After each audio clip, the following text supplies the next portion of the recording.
Anik.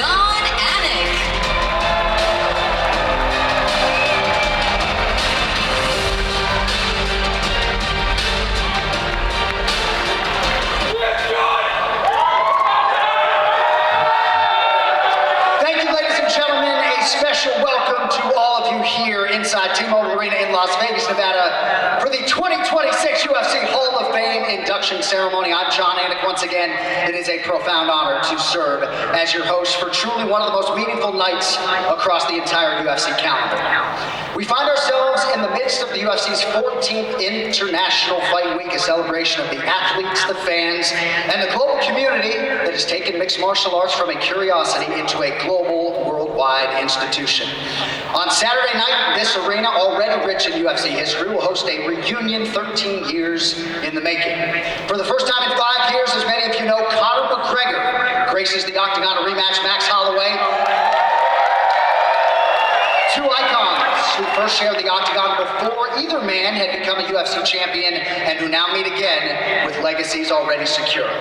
UFC 329 will put the capstone on this year's International Fight Week. Tonight, though, history is not being made in real time. It is being given a permanent home. The UFC Hall of Fame exists to preserve the people and the moments that move this sport forward. A 25-minute masterpiece between Zhang Weili and Joanna Jędrzejczyk that reset the ceiling for women's mixed martial arts. A writer and historian in Thomas Gervasi, who spent decades giving fighters stories, the weight and humanity they deserved. A New York wrestler named Chris Weidman, who did what so many believed could not be done and ended one of the greatest championship reigns in UFC history. The inimitable Demetrius Mighty Mouse Johnson, who elevated technical completeness into an art form and established a standard that likely will never be replicated. And my good friend Dominic Cruz, an architect of movement, who reimagined what elite fighting could look like, then reclaimed his throne after myriad injuries that certainly would have broken lesser men. We will also recognize Alex Poatan Pereira with the Forrest Griffin Community Award, honoring his impact outside of UFC competition. So the Hall of Fame generally recognizes fighters whose careers have ended and fights that occurred more than 5 years ago. But the purpose of this night is not just nostalgia, but also context. It allows new fans to understand why a certain fighter mattered, why a single night changed the trajectory of the sport, and why the people who built the UFC deserve to have their contributions remembered long after their final bell.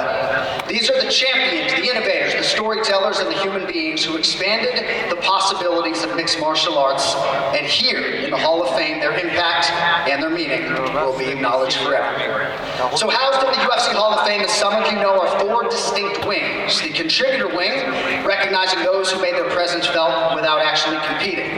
The Pioneer Era wing honors those whose pro debuts came before the unified rules were adopted in November of the year 2000. The Modern Era wing celebrating fighters who began their careers in the modern age of unified rules and established weight classes, and the Fight wing immortalizing a single bout that shook the sport to its foundation. Each of the 2026 inductees will receive our traditional trophy, signifying entry to the Sacred Hall, as well as the signature UFC Hall of Fame black jacket, custom made by Maceo, dynamic crafters of innovation, luxury, and comfort in menswear, now operating 4 locations here in Las Vegas at the Aria, MGM, Cosmopolitan, and Resorts World. Maceo is where science meets fashion. All right, with the preliminaries now out of the way, it is time to begin the inductions. Dateline Las Vegas, UFC 248, March 7th, 2020. Zhang Weili arrived in this very building for the first defense of her UFC strawweight title. Across from her stood one Joanna Jędrzejczyk, the division's defining champion, determined to reclaim the throne. What followed was 25 minutes of technical brilliance, unrelenting output, and courage beyond measure. The women combined to land 351 significant strikes. The 3 judges agreed on the winner of only 1 round. But numbers and scorecards can never fully explain the experience. Weili's power meeting Joanna's precision, each woman absorbing the other's best and answering with something of her own. As the damage mounted, so too did their mutual result. Zhang Weili did retain the title by the narrowest of split decisions, but by the final horn, as many of you can attest, the result had become almost secondary. 2 fighters entered that night chasing a world title. They left having authored a collective masterpiece. We now look back at truly one of the greatest single fights in UFC history.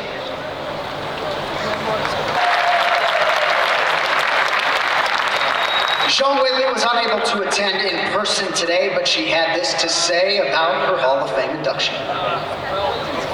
Hello everyone, this is Whitley. It means the world to me that my fight with Joanna is inducted into the UFC Hall of Fame. I'm so sorry I can't be there with you today. I have massive respect for Joanna. We both gave our all in the octagon that night, pushing each other to our limits. She's a legend of women's MMA, and this classic fight belongs to both of us. Thank you, Joanna. Huge thanks to UFC for creating this amazing platform for female fighters. I also want to thank every single staff member behind every event for your hard work. Last but never least, thank you to all my fans around the globe. Your constant support gives me a lot of energy every day. This honor is a new start. I will keep going, keep learning, and keep fighting. Thank you all.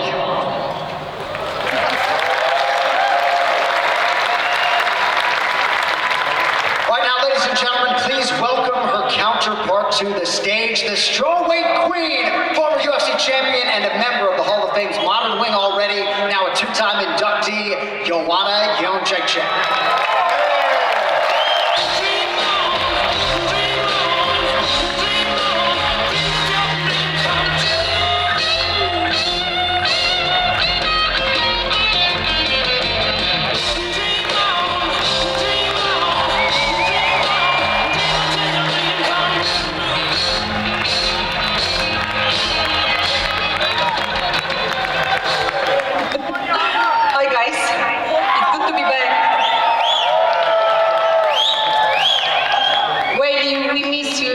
Love you.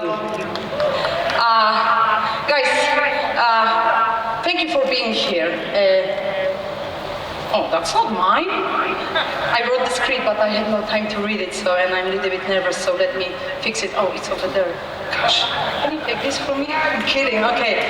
Hi guys, it's a pleasure for me to be here. I had the honor of being on this stage 2 years ago, so I will be quick. I'm not gonna take time because there's so many people waiting backstage, and the press conference is coming. It's going to be huge. UFC 329. I think we all are excited for Conor's comeback.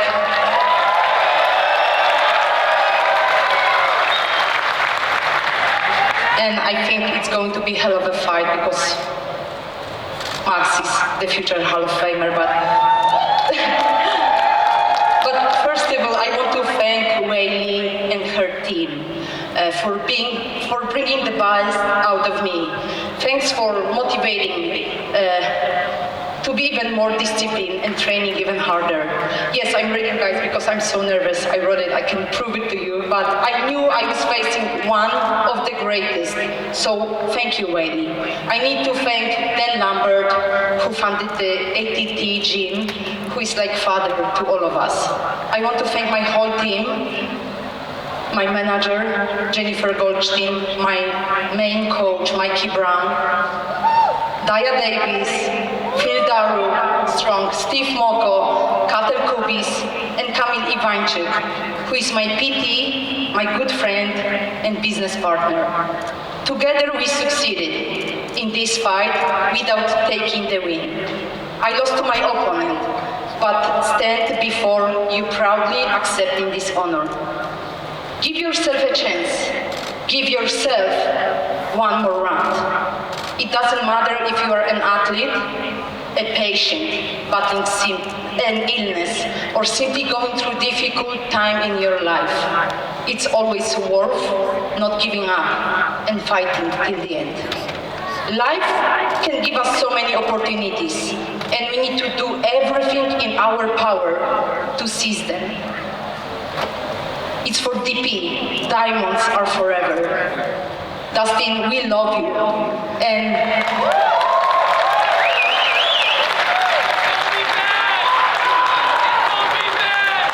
I do miss this job, same as Dustin. I do miss you guys, and I miss fighting. But I'm grateful for everything it gave me. Dana, Hunter, Sean Shelby, Nick, and everyone involved in building, growing, and keeping the UFC flourishing. Thank you from the bottom of my heart.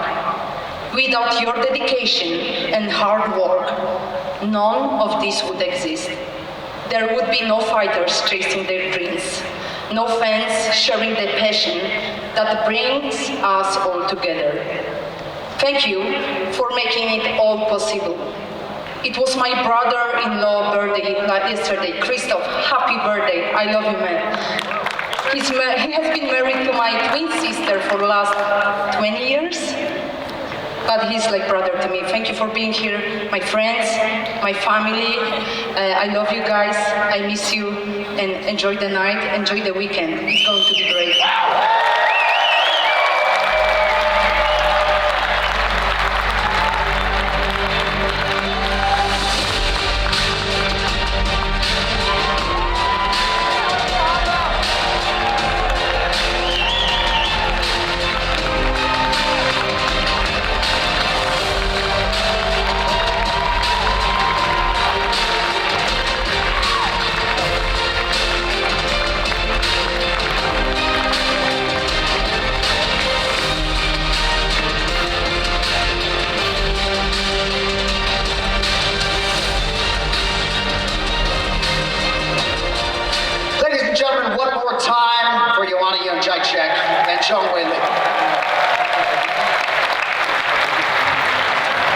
Well, our next Hall of Fame inductee never stepped into the octagon, but for more than 2 decades, he helped ensure that those who did would never be forgotten. Thomas Gervasi was an award-winning member of the Boxing Writers Association of America. He was the UFC's longtime editorial director and resident historian. But those titles only begin to describe his contributions. As the UFC grew from fighting promotion into global combat sports powerhouse, Tom documented that evolution in real time. He chronicled the champions, the contenders, the pioneers, and the unsung fighters whose stories might otherwise have been lost to history. He approached each one with the same level of curiosity, preparation, and respect. To Tom, every athlete had a journey worth understanding. Every career contained a story worth telling, and every story deserved to be told in the proper manner. Well, nobody did that better than my man TG. But far beyond that, he was an exceptional human being. He was a mentor, a colleague, and a beloved friend to so many UFC fighters, so many staffers, and so many others throughout the combat sports community. The contributor wing exists to honor those whose impact cannot be measured by wins, nor losses, nor championships. While Thomas Gervasi's impact can be measured in the stories he preserved, the writers he encouraged, and the people who trusted him to tell their stories. We now celebrate together the life and legacy of one of MMA's great storytellers, my friend Thomas Gervasi.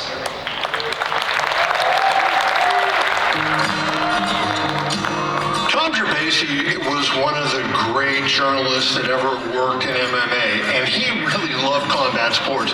He was the authority on mixed martial arts and the UFC. The joke is always he wrote the encyclopedia, but he truly was the encyclopedia. If you had a question about combat sports, you called up TG and he had an answer for you within moments. He was an incredible writer and really had a passion to just tell stories. He was able to get stories and anecdotes from the fighters that not many other people were able to get because they trusted Gervasi and they knew he was going to handle their stories the right way. Whether it was someone fighting in the first fight of the night or it was Conor McGregor fighting for double champ status, he treated every single story with the respect that it deserved. He didn't judge anybody. He didn't judge fighters who might be going through it. He found the human being always at the root of that. He was just a prolific writing machine. He was writing the commercials, he was writing the show recaps, he was writing everything. He was the unseen voice of the UFC. Our scripts that get us into fights, they were most of the time written by Tom himself. Few men or women were as pivotal and integral in my pre-fight process as Tom Gerbasi.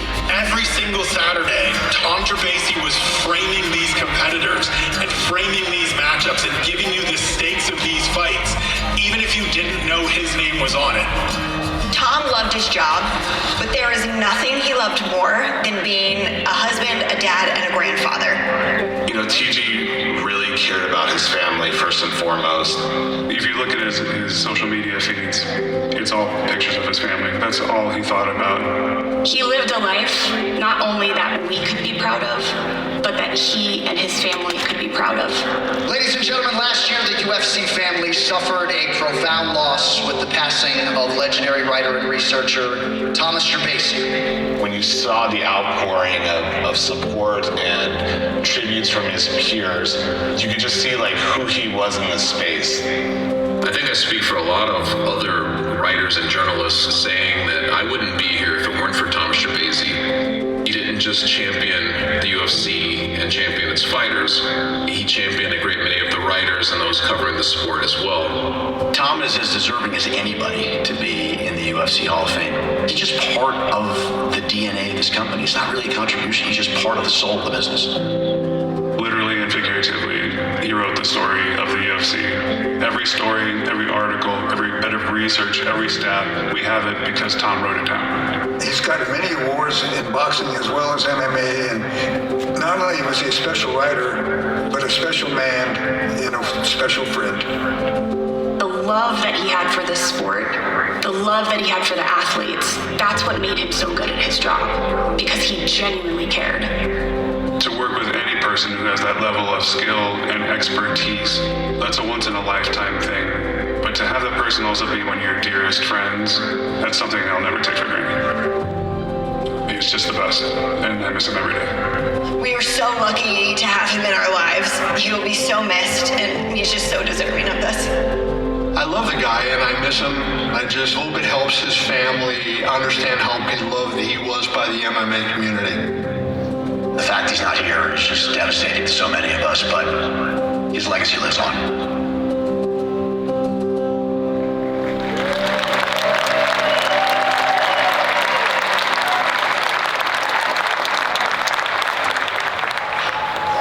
Tom spent his career introducing us to the people behind the fighters. Tonight, it is our honor to welcome the people who knew and loved the man behind the byline. With us tonight in the audience, his wife Sonia, his beloved granddaughters, of course, are here, Shayla and Olivia, and now joining me on stage, his daughter Jordan, his son-in-law Jason.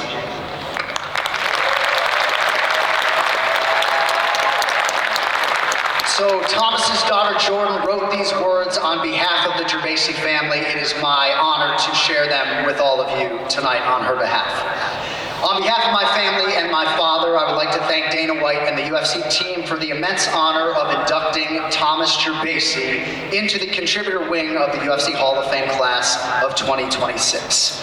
We are incredibly proud of him. While he cannot be here tonight, I know he is looking down, smiling, and proud of all he accomplished. We miss him every day, but it brings us comfort to know the impact he made on the UFC community, a community he dedicated more than 20 years of his life to. To us, he was dad, papa, husband, and son. To the UFC, he was a storyteller, historian, and as I like to call him, a walking UFC encyclopedia. My father had a gift with words. He did not care, though, whether someone was a world champion or just beginning a fighting career. He approached everyone with the same curiosity, respect, and genuine interest. He wanted to understand the person behind the fighter. My dad believed in people sometimes before they believed in themselves. He was not simply a writer, nor journalist, nor editor. He was a mentor, a supporter and friend who gave people opportunities when others would not. That may be the greatest lesson he taught me. Be genuine, be yourself, and if someone does not like it, oh well.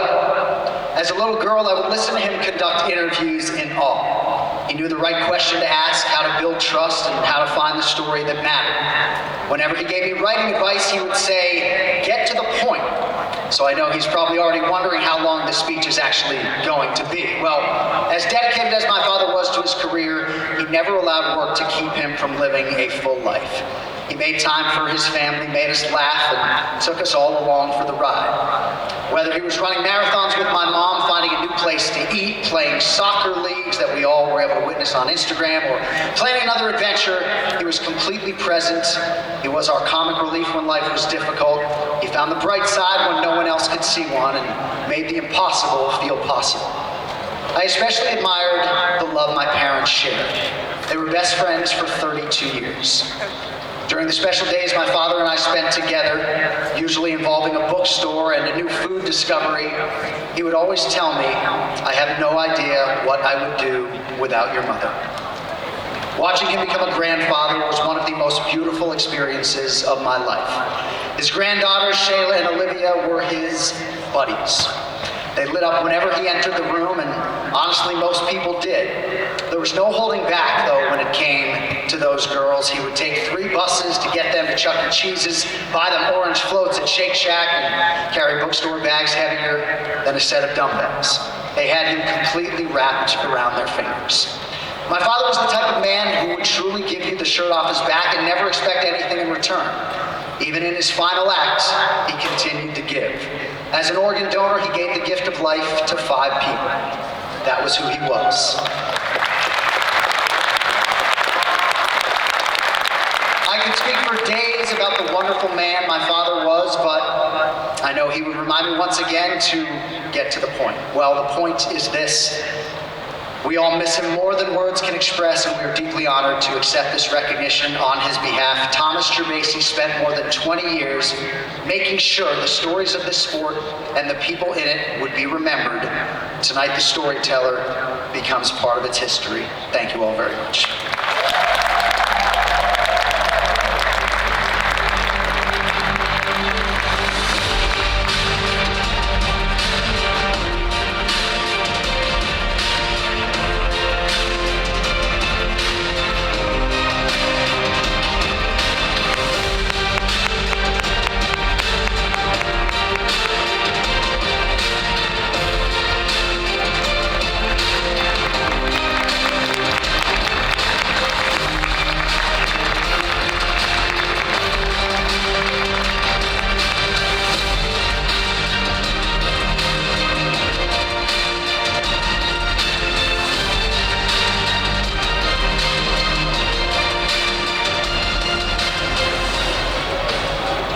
Our next honor recognizes a fighter whose impact extends far beyond the octagon.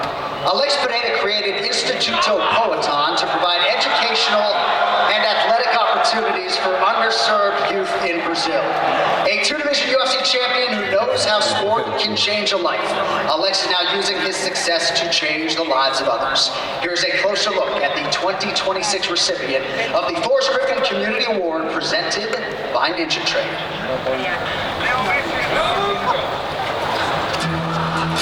E muitas pessoas, né, hoje na mídia, eles olham muito pro lado de recordes, de luta, né? Eu sinceramente eu não tô muito me importando com isso. Bom, eu estou aqui hoje no Hospital de Cura para as Crianças, né? É um lugar assim, muito importante, onde tem essa parceria com o UFC. E como tem no Instituto também, eu vejo grande importância que o UFC está fazendo. Cure for the Kids Foundation is this region's childhood cancer and rare disease center. So we are an outpatient program. We primarily treat childhood cancer and very rare diseases. If they need care, we'll take care of them here at Cure for the Kids Foundation. And UFC really helps us create the environment that allows us to do that. É um lugar assim difícil, né, de estar ali, porque sabendo das condições de todas aquelas crianças. Eu estou na luta, as crianças estão na luta, mas é algo que ela não pode escolher. Então acho que foi bom a gente estar ali, levar um pouco de alegria para eles e bom também para a gente se conscientizar, né? E você talvez não dá muita importância para os nossos problemas, que não chega nem perto daqueles. Mas eu sempre gostei de ajudar, mas isso não é de agora. Desde criança eu sou assim, Então hoje, com a condição que eu tenho, eu posso fazer coisas muito maiores e é o que eu estou fazendo. O meu instituto chama Instituto Pota, São Bernardo do Campo, foi onde eu nasci e me criei. Eu vi as necessidades, né, das crianças e com as condições que eu tenho hoje e com a boa vontade que eu tenho, eu juntei tudo isso e falei, cara, tem que ajudar essas crianças num bairro carente, né? Eu sei como que é a criminalidade, né? Drogas, álcool. E hoje as crianças têm aula de inglês, aula de kickbox, aula de jiu-jitsu, computação e eles não têm que pagar nada. Então eu acho que não é fazer o tratamento, igual ontem no hospital de câncer, né? O intuito que eu via é você prevenir, né? E a mesma coisa também, vamos prevenir que essas crianças entrem pro lado do crime, pro lado da droga. Eu acho que o Instituto vai ajudar muito nisso. Claro, eu vou estar fazendo esse trabalho, deixando meu legado, para essas pessoas também estar lembrando de mim, se espelhando, se motivando em mim. Cada dia que passa eu vou tendo mais ideias, eu estou mais motivado para tentar ajudar essas pessoas.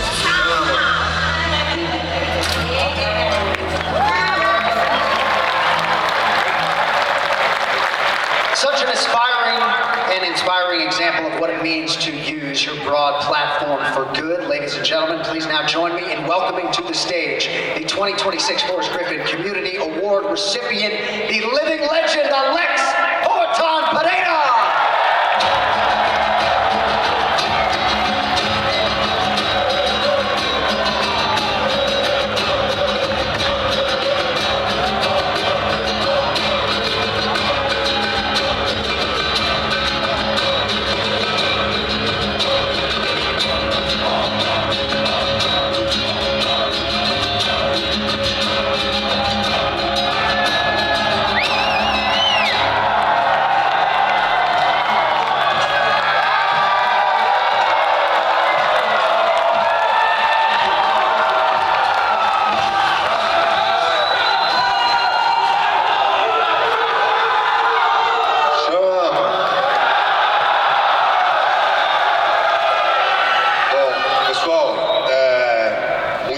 De estar aqui hoje e ao mesmo tempo muito difícil para estar aqui em cima fazendo um discurso. Eu estava comentando com o Brino ali com os meus filhos que eu estava muito nervoso de estar aqui em cima, né, falando.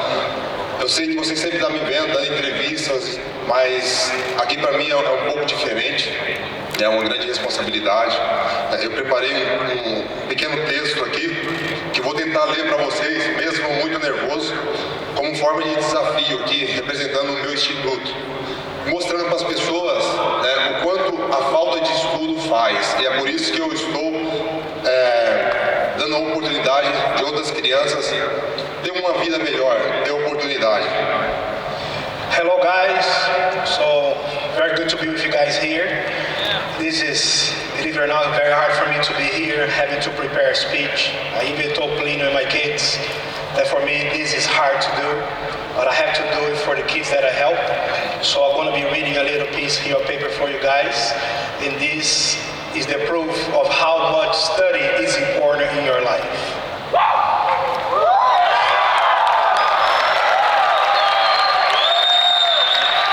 Eu estou aqui muito honrado e agradecido por estar recebendo o prêmio Forrest Griffin de 2026. Este é um momento muito especial para mim. Sei que este prêmio já foi concedido no passado a grandes nomes do UFC, que assim como eu, também dedicaram parte das suas vidas a ajudar pessoas e famílias por meio da caridade e das artes marciais. É uma grande honra fazer parte dessa história e receber um reconhecimento que representa os valores nos quais sempre acreditei. Muito obrigado, UFC, por esta grande homenagem. E obrigado a todos que de alguma forma fazem parte dessa caminhada. Este prêmio também pertence a vocês. Chama! I'm deeply honored and grateful to be receiving the 2026 Forrest Griffin Award.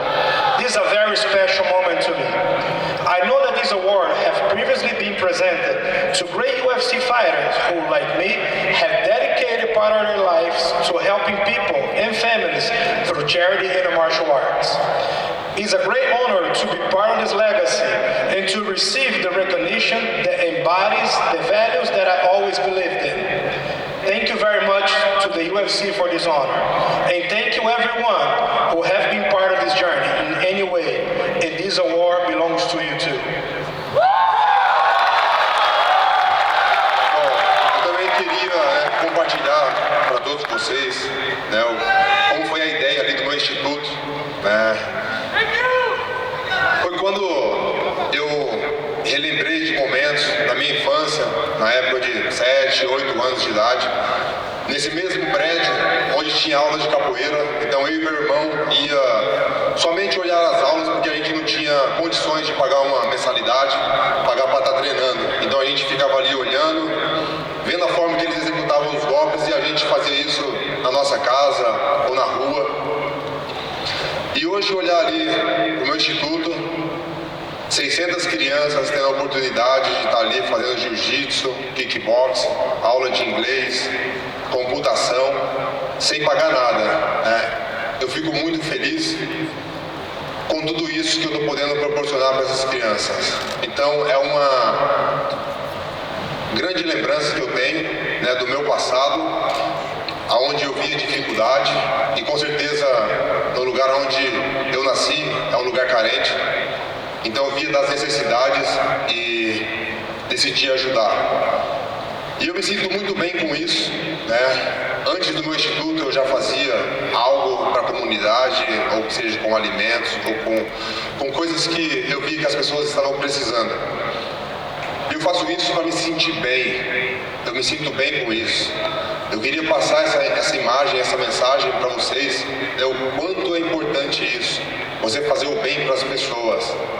Deus sempre está olhando e Ele vai te recompensar. Não precisa você fazer esperando. É só fazer e as coisas vão acontecer. Well, let me tell you guys first how I came up with the idea of these institutes. One day I was remembering my childhood, my young days when I was around 7, 8 years old. There was this building where I grew up, where they had capoeira classes over there, and me and my brother used to go over there, but we couldn't afford the classes. So we used to peep through the window, take a look at the classes, and go practice at home, go practice on the streets. And that brought to my mind a need for me to help these kids so people don't have to go through the same. So I opened the institute where they have kickboxing classes, jiu-jitsu classes, English classes, and they learn how to use the computer too, for free. That neighborhood is a place that needs help, and I think it's a place that I felt like helping. And that goal for you guys too. Practice good deeds. Use this example so you can see that helping other people feels good.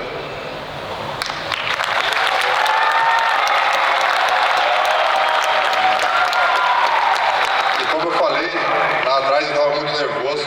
Falei com o Plínio, falei com os meus filhos, o Fabiano, a Lilian, e realmente eu estava muito nervoso, né? Até eu chegar aqui e ver o carinho de todos vocês, né? Primeiro, quando me vê, a primeira palavra é chama. Com certeza é uma palavra que veio para ficar, né? E da forma que vocês me tratam, eu sou muito grato. Agradeço todos os meus fãs, todo mundo que torce por mim. Venho fazendo isso, lógico, lutando. Eu sou uma pessoa melhor, eu me considero uma pessoa melhor hoje. Eu venho fazendo isso para as minhas mudanças, primeiro passo. Mas com certeza eu estou aqui por vocês. Vocês me motivam a estar aqui, fazer o que eu venho fazendo sempre. Muito obrigado a todos. Well, I told Plínio and my kids on the back how nervous I was to come here and do this speech.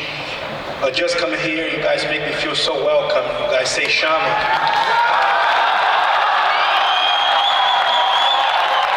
And there's something about this word that is very powerful and that makes me feel good. And the reason that I'm doing this is to show you guys how important is this and how important this is, and to keep the support. Thank you very much. Chama!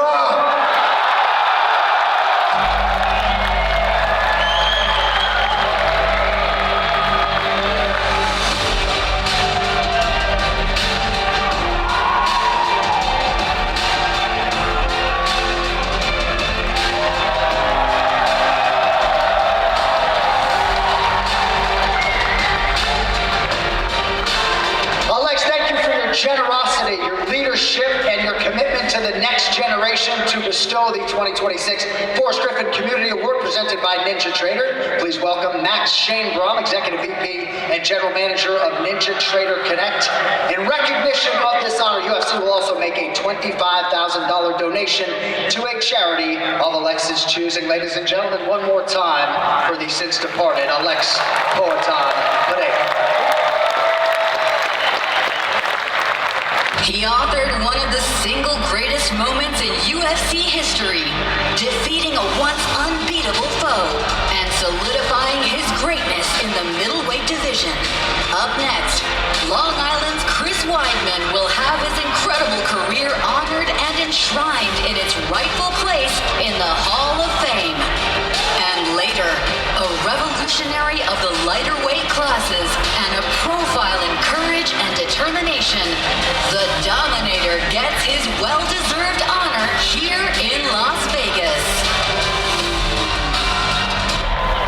Magnolia backstage with the former WEC champion, the former UFC champion, and soon-to-be UFC Hall of Famer Dominick Cruz. Dominick, I've known you for so long. It is such an honor to be able to do this interview with you as you get inducted into the UFC Hall of Fame.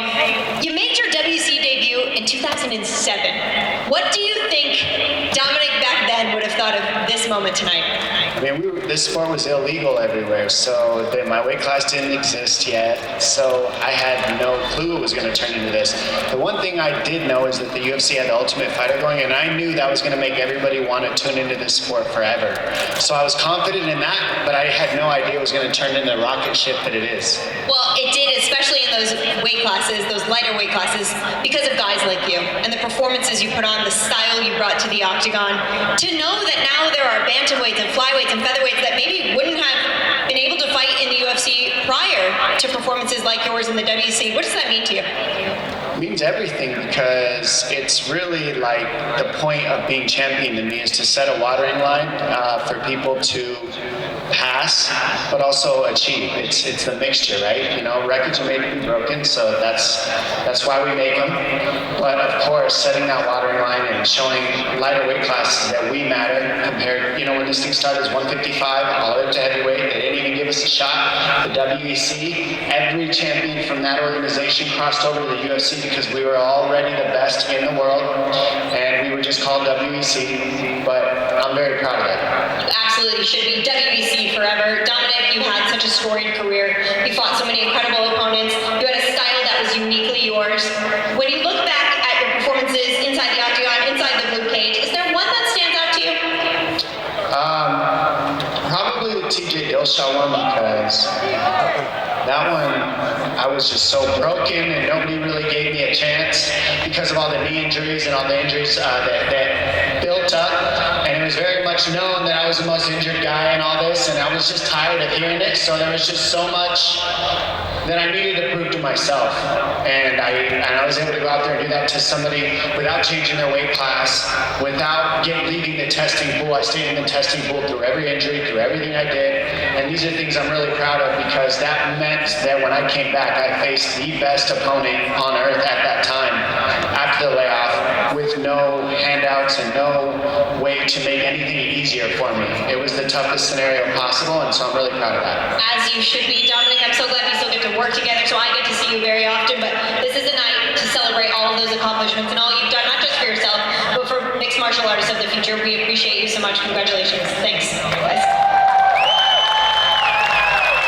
Welcome back to the UFC Hall of Fame induction ceremony, part of International Fight Week 2026. Once again, your host, UFC commentator John Anik. That's the closest I'm ever getting to a fighter walkout, so I'm trying to enjoy the moment. Our next inductee was an unbeaten contender who volunteered to challenge a champion many considered untouchable. Chris Weidman didn't just defeat Anderson Silva, though. He ended one of the greatest championship reigns in UFC history, beat him again, and then defended the middleweight crown against the likes of Lyoto Machida and Vitor Belfort. His greatness was built in wrestling rooms on Long Island through unwavering self-belief and alongside the coach who saw a world champion long before the rest of us. To induct Chris Weidman immortally into the modern wing of the UFC Hall of Fame, please welcome his longtime coach and dear friend, Raymond Peter Longo!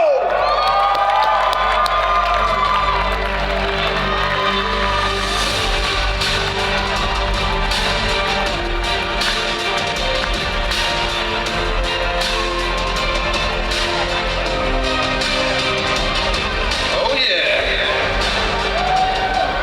Who doesn't love Chris Weidman? Oh boy. You can always count on Long Island, boy. They stand up tall. Anyway, people know Chris Weidman now as a former three-time defending champion, the man to upset Anderson Silva, a legend of the sport. But to me, Chris will always simply be my friend. Years ago, we met through a mutual friend we had. I think he was going to Hofstra University with this kid. Not the most reliable guy. Matter of fact, I think I threw him out of the school like 4 years prior to the call. But he would call me and ask me if I would train this wrestler he had that he thought would be good. And because of his reputation, I would simply say, not interested, not interested. He would call, not interested, call, I'll call you back. The phone would ring, go F yourself. The phone would ring, just don't call me, I'll call you, on and on. But luckily for all of us, Chris walked into the gym one night while I was watching sparring. He was analyzing the sparring to me and I took an immediate liking to him. We must have talked till 2 o'clock in the morning and the rest is history. I had already heard from a mutual friend of ours, Chris Rogers, who was really good. He followed wrestling a lot, that Chris was a 4-time All-American, beating guys like Phil Davis and Ryan Bader. But I learned all I needed to know about Chris one night at the gym. I had gotten a call from a guy who had a fight in Iowa. He came from a wrestling family out east, and he wanted some sparring, so I told him to come down on a Friday night. He shows up, nobody's there, except for Chris. And Chris was maybe in the gym 2 or 3 months. And Chris says, I gotta go in, I wanna fight him, let me spar him. And I'm like, Chris, I think you have a shot at this. Let's take it easy. And anyway, you don't have a mouthpiece. And that's where I thought I had him. And with that, I had an octagon on a concrete floor. And we didn't have a clean gym to begin with, but he looks down and he sees the dirtiest, filthiest mouthpiece you can imagine.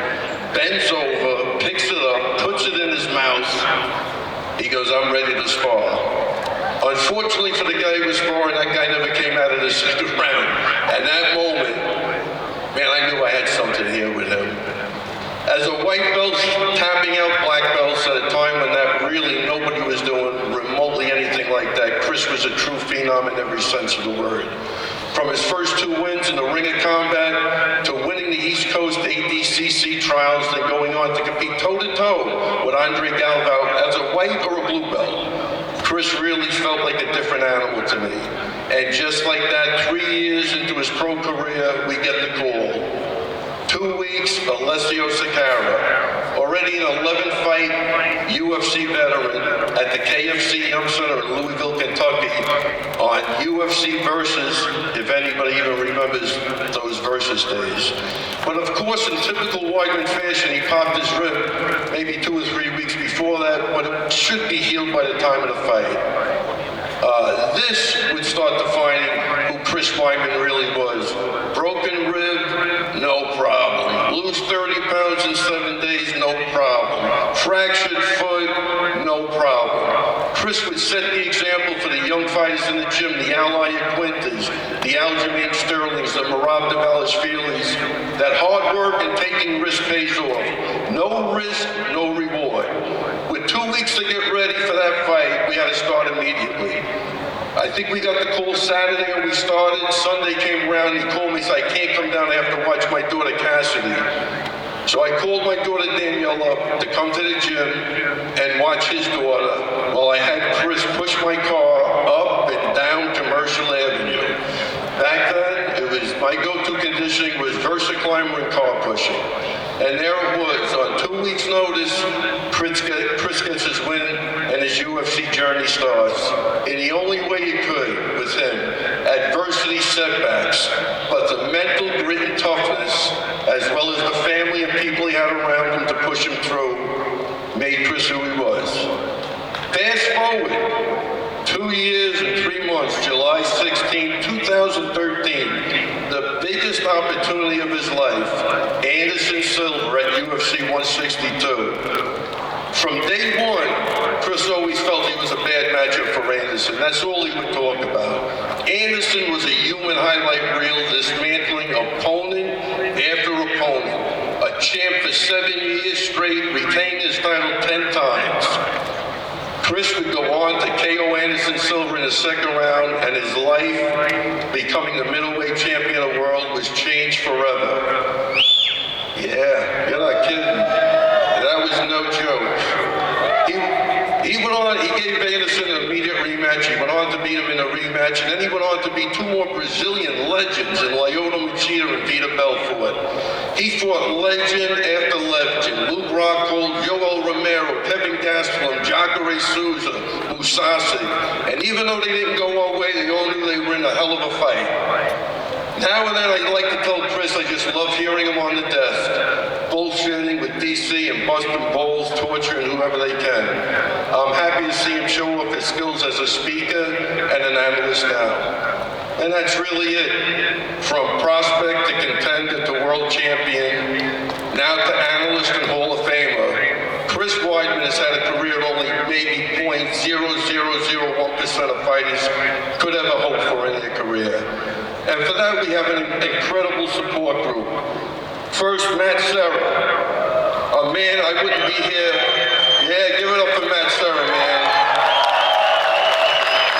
Listen, I wouldn't be here without Matt Serra, and throughout this whole journey, man, there wasn't a decision made that he wasn't involved in.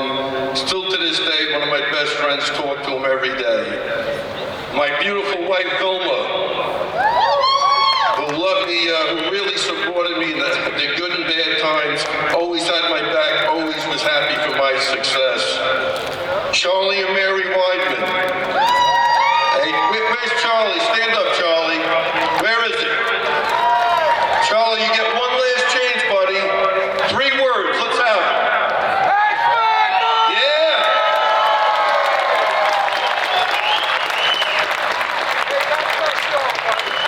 Marivi's father-in-law, Vinny Pereira. What a great guy. I sorely miss him. Rest in peace. Vinny Pereira told me after watching Marab Develishvili train for a month, came over to me and said, "That is your next champion." And boy, was Vinny Pereira right. Miss you so much, buddy. Marivi and the kids, of course. Of course, there's Gian Vellante. Gian, take a stand up. Gian was always there for all the sparring, whatever Chris needed, he was there. And Gian, even though some of those rounds didn't go more than 20 seconds, we still appreciate the help. I mean, come on. And that's about that. Let me see what we got here. Listen, he deserves all the praise and accolades he has received and continues to receive. And I am honored to be able to induct Chris Weidman into the UFC Hall of Fame. Now let's take a look at the career of Chris, the All-American Weidman.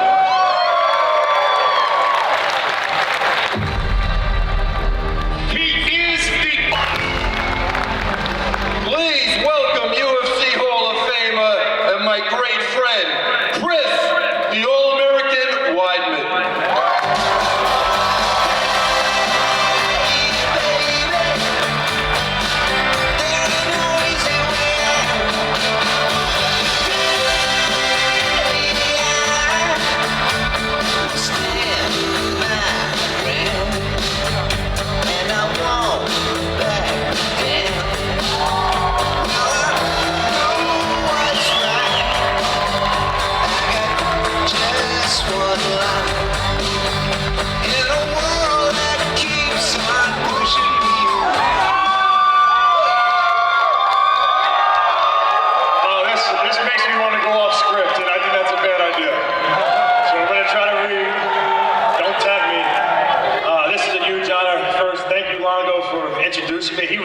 nervous in the back. It was crazy. It reminded me like going out to a fight. Besides, it was his turn. And he wasn't looking too good. His hands were shaking, and that's usually a bad sign, but he pulled it off. Good job. All right. Yes, he spoke really good. All right. Before I decided to become a UFC champion, I decided to become a New York Islander. That plan lasted approximately one practice. When I was in 6th grade, I wrote a letter to my future self. I was going to play in the NHL for the New York Islanders. After 6th grade, I stopped playing. I should probably clarify something. And I don't tell anybody this. All my friends know I want to be in the NHL. They don't know this. I'm going to actually expose myself. I actually never played ice hockey. I only played roller hockey. Yeah, so I still really believe it. Which apparently is just like a small detail when you want to play in the NHL. Well, years later, my wrestling career was over. I was living in my parents' basement, and I decided it was time to bring that dream back. I was going to play in the NHL. I hadn't played hockey since I was in 6th grade, and now I'm 23. I had no money, so naturally I went to the bank, I opened up a line of credit for $1,000, and I spent it all on hockey equipment. And I told myself, I'm going to give myself 6 months, and I think I can figure it out. At that point, I felt like I understood the mindset to become great because of all my years of wrestling, and I was always so good at hockey. But that delusion, that came with an interest rate. I told my wife, oh, here, this is what happens when you go off script. They're off with the teleprompter here. All right. And I completely believe it. That story tells you something about me. I've always been able to believe something with absolute confidence, even when there's very little evidence supporting it. There's always been this thin line between my confidence and complete delusion. Sometimes that line disappears entirely. So I went to the rink, I jumped on the ice with a bunch of high school kids. And when I was young, man, I was the fastest. I had the most accurate wrist shot. My slap shot was always the hardest. And then I realized I'm a completely different person. I was so bad. By the end of that practice, I realized the NHL wasn't happening. But I also learned something I would need before I could become a UFC champion. Believing you do something is powerful, but belief is not preparation. In all 4 years of wrestling in college, I made the semifinals in nationals, and I kept finding a way to lose. For most of my wrestling career, I thought confidence was something you just created in your mind. I would tell myself so strongly that I was ready, that I was confident, and that I was going to win. But somewhere inside, I knew there were other guys just working way harder than me. In wrestling, I was always trying to convince myself I was confident. In mixed martial arts, I finally did enough work to earn that confidence. When I began MMA, I decided I would never have to lie to myself again. I was entering this new world where nobody knew my history. They didn't know I could be inconsistent. They didn't know I was lazy. They didn't know I could fall short. That gave me the chance to become somebody new. I decided everyone in the new environment I was going into was going to know me as the hardest worker in the room. Every training session, I stayed longer, I worked harder, and pushed myself further. I came in very open-minded, without an ego, with a mindset that I knew nothing. I stopped protecting my reputation and started building the fighter that I wanted to become. I acted like the hardest worker in the room until one day I realized I wasn't acting anymore. And a lot of people helped that emerge. First God. I'm getting emotional on this part, I'm screwed. There was a point when I felt God had given me abilities that I wasn't honoring. I was afraid I would reach the end of my athletic career knowing I had wasted my potential. My faith made me feel responsible for those gifts. But it also taught me that my failures did not have to define me. When I lean into them, I find my center, my peace, and my purpose. I can make a different decision and become different and become a different person. I want to thank my parents.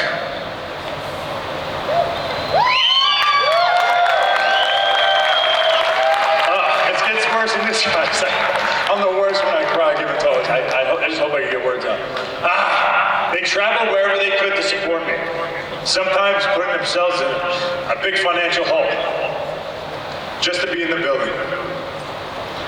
Being a parent, now I truly understand the unconditional love they had for me. They never forced me to train. They never tried to live through me. They were just simply my biggest cheerleaders and the foundation of my faith.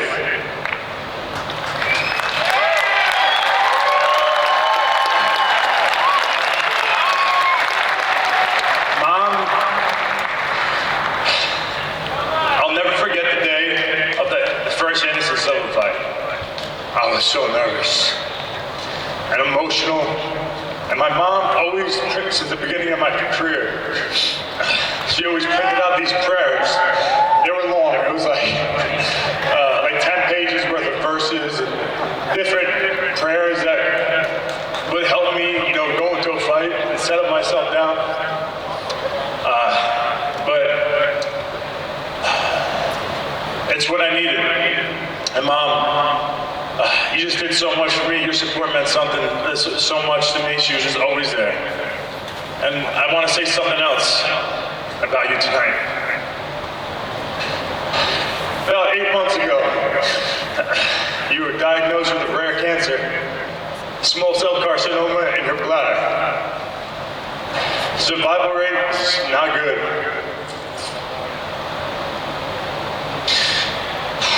It was the first real adversity in our family, or one of them.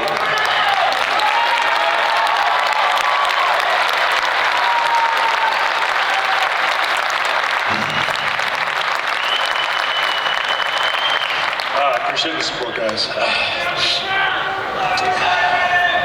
You went through surgeries, so many different treatments.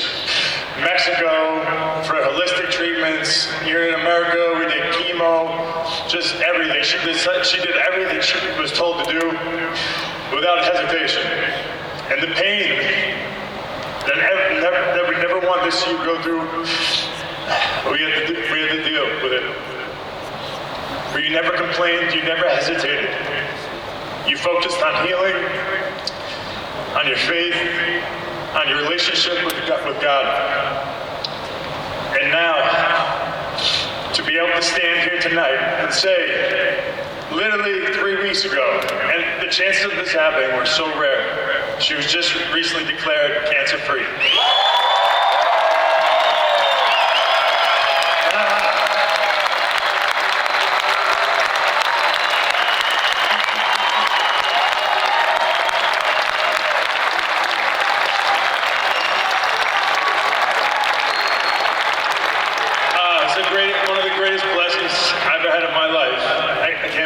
She literally just had surgery 3 weeks ago.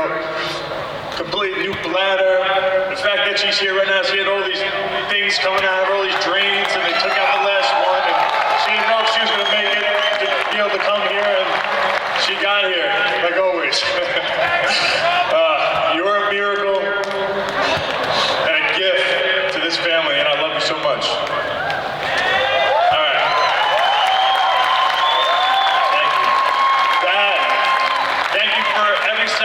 And for always being proud of me, regardless of the result. I still think about you grabbing that mic from Joe Rogan multiple times, and every time it was very embarrassing. Yes, but I mean, all the fans around the world, like, they look at that like, you're so lucky to have a dad who's so proud of you. And I'm like, you're right. It's amazing. He truly is just that proud. I can't imagine now as a dad to watch your son fight for a world championship, to lose a world championship. So, yeah. So just knowing that you were proud of me no matter what, it always gave me peace, which I never would tell you, but because I'm giving a speech, I'll say. I can't give him too much. I might get a little too big. I want to thank my siblings and my entire family. My sister Colleen, she's the angel. She truly is an angel. She has supported me with love. She's encouraged me. Non-stop prayers. Through all the highs and all the lows throughout my whole career, my whole life. Colleen, thank you for always being in my corner and for bringing so much faith and light into my life. And to my brother, thank you for beating my ass most of my childhood, pretty much all my childhood. He was my first training partner. It was an affordable program. You were bigger, stronger, more athletic than me. Growing up with you gave me this permanent chip on my shoulder. Whenever I wrestle somebody tough, I could just tell myself, this guy isn't my brother. He can't beat me. Even years later, even when I'm fighting Anderson Silva, even Yoel Romero, it was always, even just a small part of me in the back of my head was, it's not my brother. I could do this. I want to thank all my wrestling coaches and teammates at Baldwin High School, Nassau Community College, and Hofstra University. Wrestling gave me my foundation. It taught me toughness, discipline, and accountability. It also taught me painful lessons about preparation that I fully didn't understand until later. To every coach who invested in me and every teammate who pushed me, thank you. That brought me to Matt Serra and Ray Longo. You were well, this is the Matt. I thought he was going to be here tonight, so I'm not coming at Matt because he's one person on this planet I'm terrified of. I want no problems with Matt Serra I love. But the speech is written as if he's here and I'm going to say it like that because I don't want to mess it up. But Matt, you were an inspiration before you ever became my coach or a friend. He was also the first person I ever was starstruck around. That was a weird feeling. I didn't know how to act. Matt made being a UFC champion feel less like a fantasy and more like something a kid from Long Island could actually do. You grew up just a couple towns away from me, became a world champion, and beat George St. Pierre, one of the greatest fighters ever. You showed every fighter from Long Island that we could come from where we come from and stay true to ourselves and still become the best in the world. Thank you for believing in me, challenging me, and setting the standard. Ray, you are so much more than a coach. I'm going to go off script for a second. Teleprompter, you stay right there. Can we just give it up for Longo, guys? Wait. I don't think he gets enough credit. And Matt, but Long Island, very small area. We've had 3 champions within a 3 to 5 mile radius. Matt Serra first, myself, Aljo. Then Marab, we adopted him for his first pro fight. And now he became one of the greatest bantamweights of all time, multiple champion. It has one thing in common. Ray Longo, Matt Serra. And I don't think there's any other gym that could say anything like that. There's no recruiting, no nothing like that. If you came, and he liked you, he loved you, he poured his heart into you, and then the rest is history. What makes you special is that you don't just learn the fighter. You learn the person. You knew what was happening in my life and where I was mentally before I entered the gym. You knew when to push me, you when to reassure me, and when to sit down and talk. And there was a lot of talking. That's probably my favorite part. Ray's elite at both. A lot of our training happened on Sunday nights. You could have been home with your family, but you were in the gym with me. When somebody sacrifices that much because he believes in you, it makes you want to prove him right. Your belief made my belief stronger. Ray, Matt, and everybody on that team, you created the environment where I could become the person I decided to pretend to be. And then there's Wonder Boy and Volante. Volante, we beat the crap out of each other. Volante, take your shirt off. Go ahead. This is the Gronkowski of MMA. You haven't seen him in a while. If you're an old school MMA guy, you know he's an absolute animal. That's my son called him the shirt off too. It's a bad example. But we beat the crap out of each other for years. We debuted on the same card. It all started with me beating his ass in high school wrestling. And then he wanted to become my friend. Since then, we went to college together, and he always had my back through my MMA career. Wonder Boy came out to help me for the first time before the Anderson Silva fight. And all you guys know him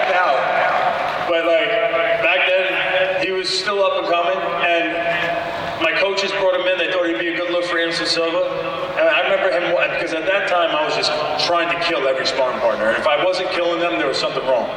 And he comes in, and he's got this baby face, and I'm like, he's smaller than me. I'm like, I am going to kill this guy. Why did you bring him here? I might kind of feel bad. He was so nice. And that first sparring session we had, the bond just became so strong. He's my family. He's my family now. I mean, my sister married his brother. He's my brother-in-law. And I wish we had video of that first sparring session. It was insane.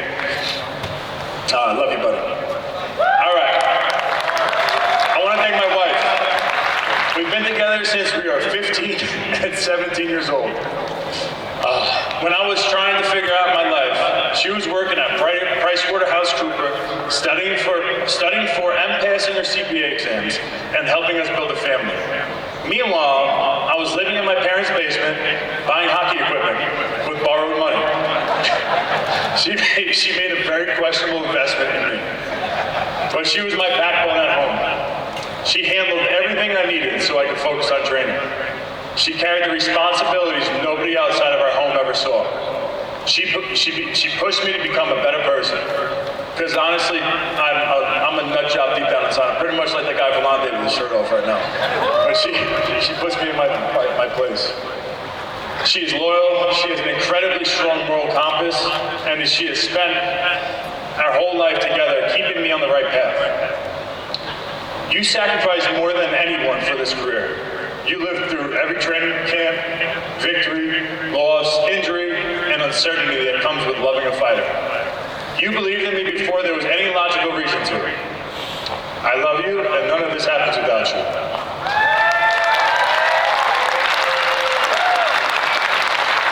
My first professional fight came about 6 months after I started seriously training and striking. I broke my hand early in my career and lost almost a year. I was broke, needed to make money, and had plenty of reasons to walk away. Instead, I kept competing. Longo actually forced me to go into the Abu Dhabi trials, which I kept taking fights, and eventually the call came from the UFC. Once I got there, my goal was clear. I wanted to become a world champion. Anderson Silva was already the champion when it began in MMA. He was the standard. Every fight I had was technically against somebody else, but somewhere in my mind, I was preparing for him. He had this aura. He had destroyed great fighters and made himself look untouchable. And still, I believed I could beat him. Before I could beat Anderson Silva, I had to beat the version of myself that kept losing in the semifinals in college. I had to defeat the version of myself who hoped he was prepared. When I walked into the octagon against Anderson, I was nervous. I was scared. The doubts were still there. But I knew how many hours I had trained. I knew how much I had sacrificed. I knew what Ray, Matt, and my teammates had invested in me. I knew what my wife and my family had sacrificed. I knew I had earned the right to believe I could win. I didn't walk into that octagon without fear. I walked into it knowing fear no longer got that final vote. And that night I became the UFC middleweight champion. I want to thank Anderson Silva. Sharing the octagon with one of the greatest fighters of all time changed my life. You gave me the opportunity to test myself for greatness. You forced me to raise my standards, and the moments we shared will connect our careers forever. I want to thank the UFC, Dana White, the Fertitta brothers, the matchmakers, the staff, the production, crews, and everyone behind the scenes who gave me the platform to live this career.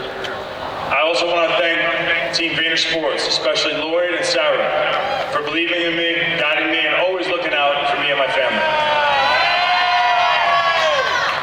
Some Vayner fans. And thank you to the fans, especially the fans from New York and Long Island. You supported me when I was undefeated, when I was a champion, and through every moment that followed. You gave me energy every time I walked into that arena. I've had 31 surgeries. 31. I think it's the record in the UFC. Hopefully it doesn't get beat by anybody. At some point, that hospital should have given me a loyalty card.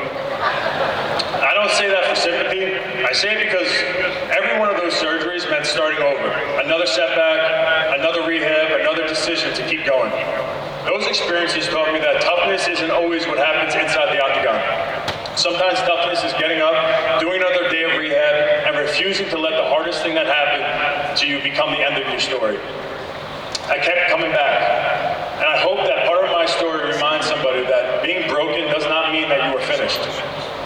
Finally, I want to speak to my children, Cassidy, CJ, Colton, and Savannah. You were always one of my greatest motivations. Knowing I had to provide for you made me work harder. More importantly, knowing you were watching me made me live differently. I've always believed it is more important for you to watch what I do than to listen to what I say, but you should still listen to me. I can tell you to work hard, I can tell you to keep your faith, I can tell you not to quit, but I'd rather show you. When you look at this Hall of Fame induction, I don't want you to see only that your dad became a world champion. I want you to see that people can change. You can fall short. You can doubt yourself. You can realize you didn't give everything you had. And then you can make a decision. You can choose the person you want to become and act like that person every day and keep doing it until it becomes who you actually are. I started MMA pretending to be the hardest worker in the room. Then I became the hardest worker in the room. That work gave me confidence. That confidence helped me become a champion. And every person I thank tonight helped turn that championship into a life I'm proud of. The belt proved I was a champion, but the people I'm thanking tonight are the ones who helped me become one. Thank you.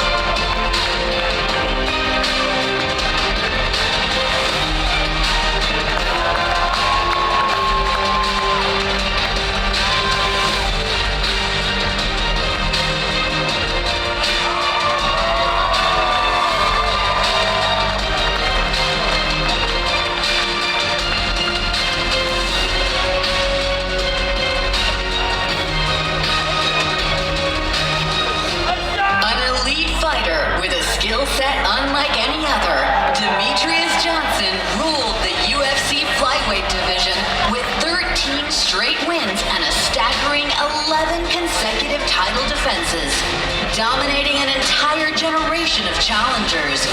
Coming up, the one and only Mighty Mouse will take his place among the greatest in the modern era wing of the UFC Hall of Fame. Power slap is back. Get ready, slap in. That's right, motherfucker! The Puerto Rican pretty boy is back! He's got ridiculous power. But Stunt Marshall, 3 for 3 first round knockouts.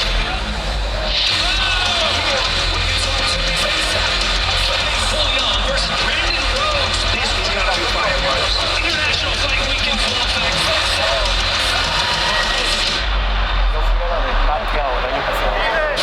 International Fight Week, the biggest superstar in mixed martial arts history, returns against Max Holloway. That fight has been a long time coming. We're fighting against unfinished business. This is for my fans and the army. Priorities, people. If one of us go to war, we all go to war. Feel ready. Let's go. Going back and ready. That's my name in history one more time. The wait is over. Ladies and gentlemen, here to induct Demetrius Johnson into the UFC Hall of Fame, please welcome his longtime head coach and pioneer of MMA from the Pacific Northwest, Matt Hume.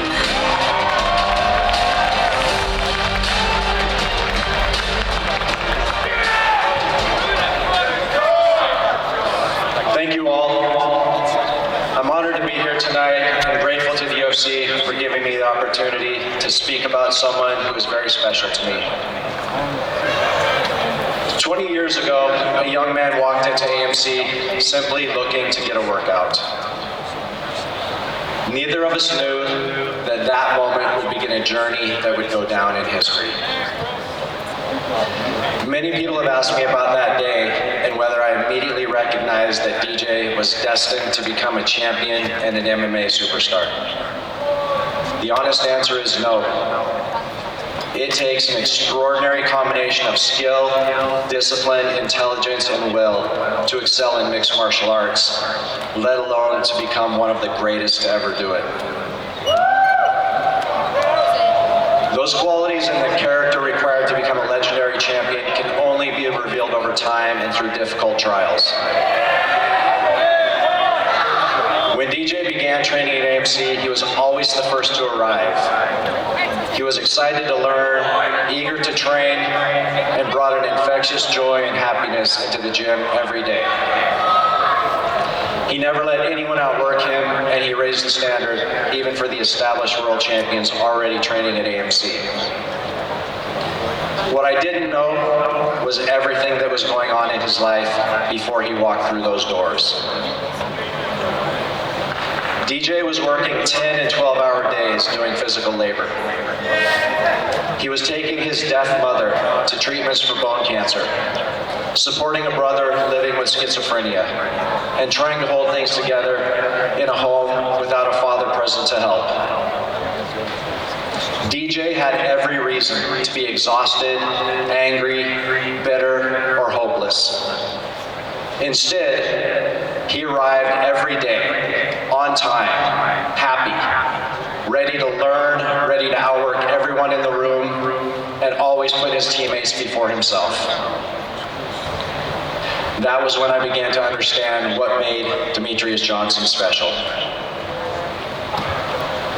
The night DJ won the UFC Flyweight Championship for the first time, we walked backstage into the locker room.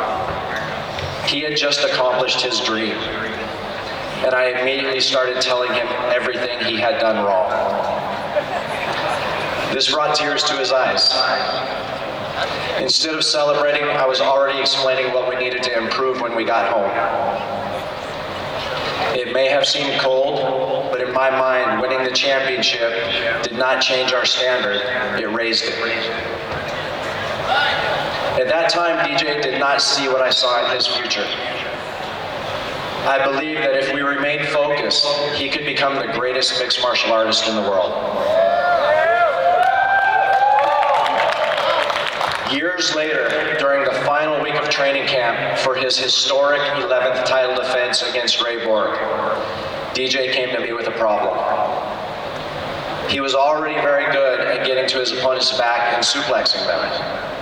But he said, when I land the suplex, I lose control of them on the mat. So I showed him a variation. I showed him how he could release the suplex in midair, catch the arm, and transition into an armbar before his opponent hit the mat. Later that day, I performed the technique on DJ during sparring. During the next few rounds, I watched him process it, adapt it, and execute it on multiple training partners. But this was fight week. Nobody introduces a complex acrobatic submission days before a world championship fight and expects to use it successfully. It takes time to develop the skill and confidence to use a technique like that at the highest level. DJ was dominating the fight with Ray Borg. Then suddenly in the 5th round, DJ took Borg's back and began the suplex. With perfect timing, he released the throw in midair, caught the arm, and locked in the armbar on the way down. The arena erupted. The world had never seen anything like it. We named it the Mighty Whiz Bar, a piece of both of us forever etched in the martial arts history. That submission secured DJ's record 11th consecutive UFC title defense and established him as the greatest mixed martial artist of all time.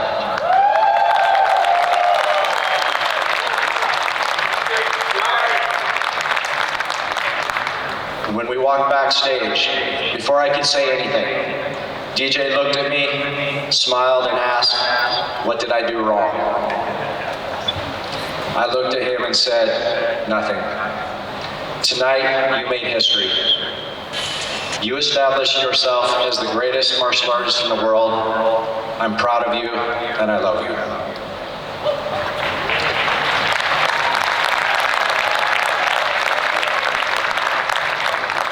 In that moment, DJ understood. The words that had brought him to tears after winning his first championship had been preparation for the moment that cemented his place in history. That would be a great place to end this story. But the records and championships are far from what make me proudest of Demetrius Johnson. I watched DJ build a life with his true love, Destiny, and become a present, devoted, and loyal husband and father of 3. I watched him educate himself, invest wisely, and secure his family's future. And I watched him find the biological father he had never known, choose understanding and forgiveness, and build a wonderful relationship with him. Through championships and worldwide recognition, the qualities that made him special never changed. He remained disciplined, humble, and loyal, and continued to put his family first. DJ stands apart as an athlete and champion. More importantly, he stands apart as a husband, a father, and a friend. It has been one of the greatest honors of my life to be his coach, and an even greater honor to consider him family.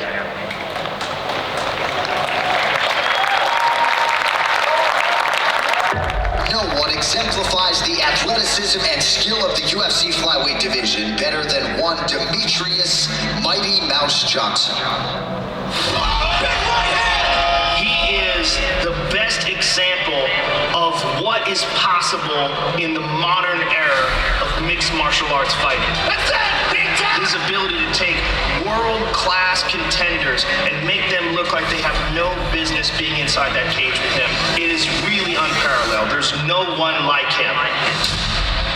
After winning a 125-pound division tournament in 2012, Johnson became the inaugural UFC flyweight champion. Boy, these guys are exchanging. Big left hand. Look at that, ducked onto that. Look at how quick that is. What followed was an historic run of 11 straight title defenses. That's it. Demetrius Johnson defends his flyweight belt again. The complete package of lightning-fast strikes. Look at the speed this guy has. Exceptional footwork. He's always constantly moving and cutting angles. And dominant wrestling made Mighty Mouse nearly untouchable inside the octagon. His record-breaking run featured a slew of dominant performances over the division's elite. Oh, he's through right into an armbar. That's it. Demetrius Johnson. Who's better? Nobody. That's what we do, you know? I'm in a business and getting here, make a fool of you, throw you in the air like a bag of potatoes, throw you down between my legs and break your arm. Who the hell thinks of picking someone up midair, putting him down, armbarring you? That guy's a legend. Highlighted by the latest submission in title fight history. He's tapping! Unbelievable! 459. You can't beat it. When Demetrius fought Kyoji Horiguchi, he had won the fight. Final seconds of this fight. There was 1 second left in the fight, and he knew he wanted to finish. Unbelievable! It's the latest submission ever. I fought Cobb Swanson, and I got the latest stoppage in UFC history with, I think, 4 seconds left, and DJ goes out there and gets it done with 1 second left and took it from me. Oh my goodness! I don't hate him for that at all. If anything, I respect it. That's the best fighter on the planet Earth right there. That's a big right hand. Some of the stuff Demetrius does and the footwork and the angles and stuff he gets are almost just beyond people. He makes fighters look silly. What makes him one of the best of all time is his distance, his skill set, his strategy. He's a miniature-sized George St. Pierre. What I remember most was the lack of ego, and to me, no ego is a true confidence. A true confidence is it has a humility to it. You don't need to prove it and show it. I was a guy who was in a warehouse making $10.76 an hour. My dream was just to learn how to do mixed martial arts, and when I did that, I became passionate and this is the path that it led me on. The flyweight division has produced some of the most compelling figures in the sport. And it all began with the iconic, the mighty Demetrius Johnson. This man represents the greatest expression of mixed martial arts abilities I've ever seen. And what he can do inside that octagon is truly spectacular. The baddest 125-pounder in the world, the pound-for-pound king, Demetrius Johnson.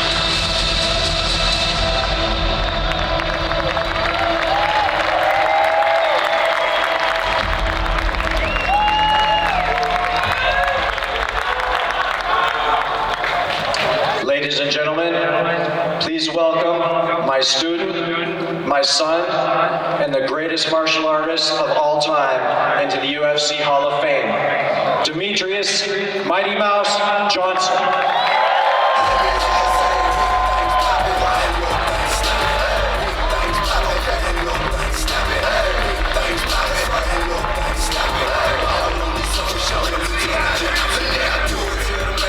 Take it while you asking them, don't listen to them sucker when they say you too irrational. I say that I'm a king and the lions started laughing up. Say something now, I'm the king on the track. I compose seven classicals, you know like Ty Bad, though boy, bring them out. What you know about that? Now they ass high top, what you know about that? Dominated OC,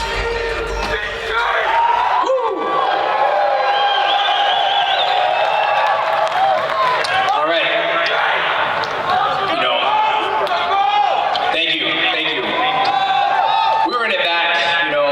Demetrius shooting his shit. He goes, hey, I hope they have a stool for you up there. I don't know how tall that is. Like, you son of a bitch. But, okay. First off, I want to thank the UFC, Dana White, Hunter Campbell, Sean Shelby, Mick Maynard, all the matchmakers, everybody who runs this company, to Heidi Dean, to Susan, everybody. You guys have always been amazing each time I had a fight. Doing makeup, doing interviews, I made sure I was never late to anything, because for me it was a great opportunity to be able to do something that I could never dream I could do.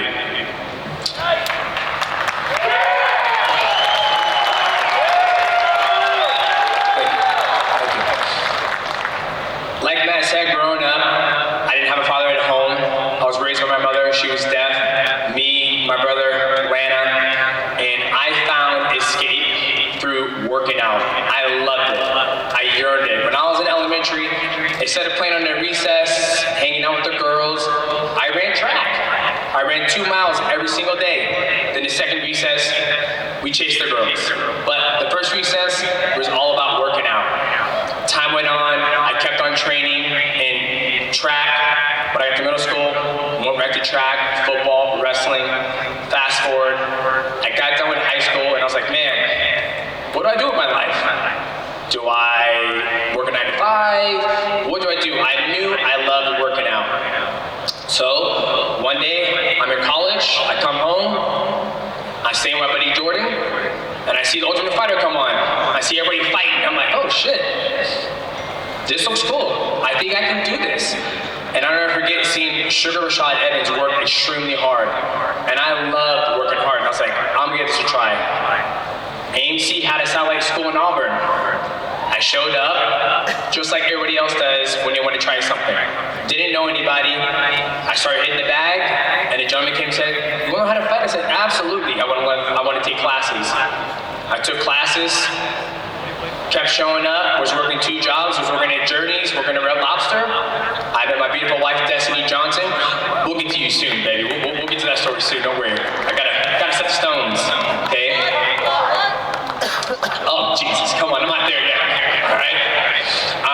The first coach, Steve Skids, a pilot, absolutely amazing. He would teach in analogies. One of my favorite ones he taught me was talking about posture. How do you posture? Okay, you gotta posture up. I'm not gonna say the next part because it's too rated R, but I'll keep that in the back of my mind. Okay, I'll say it. He was like, you know, you gotta posture up like you hitting it from behind, doggy style. You gotta, like that. I still, when I teach the children how to posture, I don't say the same thing. I say, you gotta look to the moon like a wolf and howl. I'm like, you gotta howl. So, thank you, Skids, for that. One of my favorite stories. But when I started training AMC, I was working full time, and then I had my first amateur fight. This is when I saw Matt Hugh for the first time. I saw him before, but he was kind of mysterious, like Shao Kahn. He would sit there like this. He wouldn't say anything to me. He would just watch us fight. Then after the fight, he'd be like, good job. Took another amateur fight. Same thing, nothing. Good job. Then I started training with Matt, and he was so smooth and slick the way he would move. I remember I kicked him so hard, he ate it and went boom. right across my jaw. And I was like, God damn, this is good. Then I got my opportunity to fight for Axe Fighting, Charlie Pearson's organization. And that's when we were like, okay, this is something new. No shin pads, no knee pads, little gloves. It was like the next level as an amateur. Fast forward, I became a professional athlete, became a professional fighter, and I quit my day job. And in that time, Matt always told me, you need to quit your job. Quit your job. And I said, listen here, dog, if you can't guarantee my black ass $400 every single week, I'm not quitting my job. And he goes, okay, fine, keep working. You'll find out. But eventually, what he said came to fruition. I did quit my job, and I started focusing on mixed martial arts full time.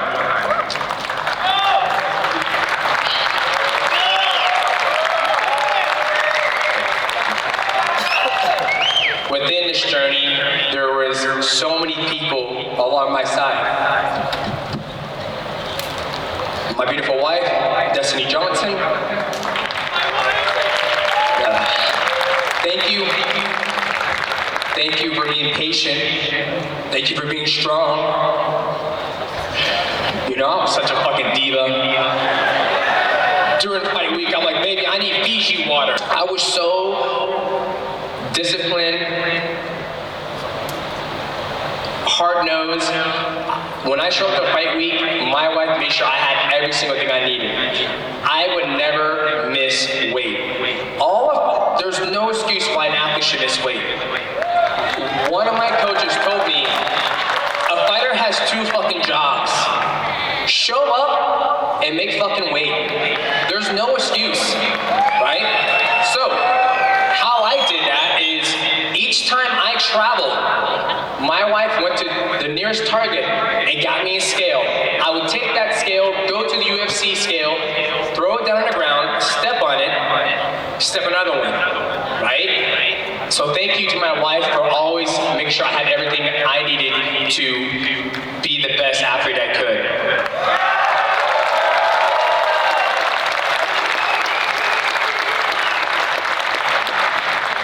And thank you for always believing in me and encouraging me to live my dream. I would not be the man that I am today. And thank you for being patient, because when I was fighting, I am not the husband I am now. I am not the father I am now. So thank you, and I love you.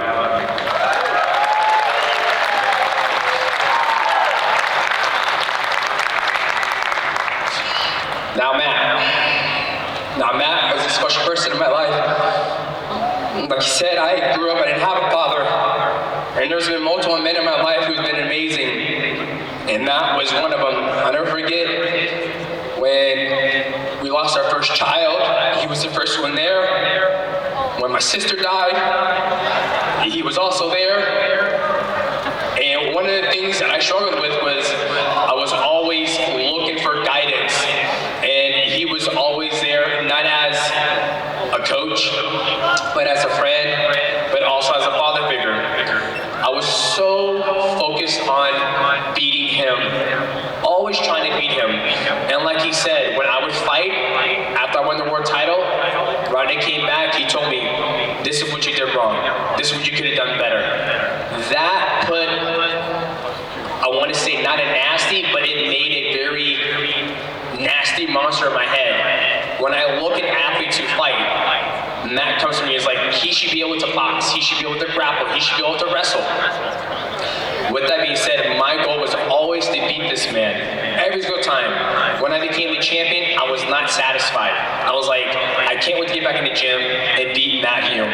Because I felt he was, I still believe, he is the greatest mixed martial artist to ever walk this planet.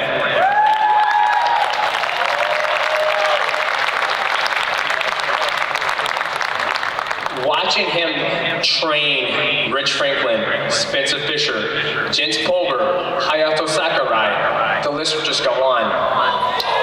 He would literally beat the shit out of them, even when they're the world champion.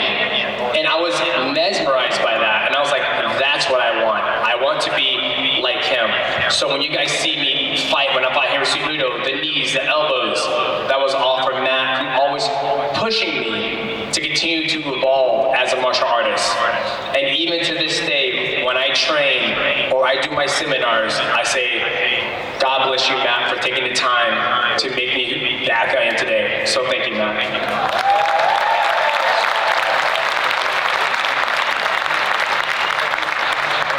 Now, there's a point in my career where I had to make probably one of the toughest decisions in my career, and that was to leave the UFC. And it was the best decision I ever made. The best.